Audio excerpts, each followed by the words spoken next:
When one person works their magic, how does it affect others?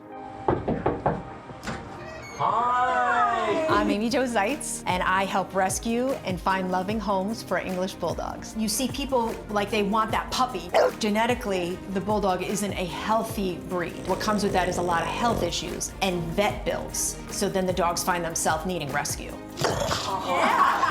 If I have a foster that's not housebroken, some people use like pee-pee pads. I have towels that I use, and they can be smelly sometimes. The best thing about OxiClean odor blasters, it gets it out, and it comes out smelling clean, and then I can put it right back down again. Florida English Bulldog Rescue holds adoption events where you can come out and meet the Bulldogs and see if you match with them, and we can try to find these forever homes. He's about to see his forever family. This is what it's all about, and it's worth everything, everything.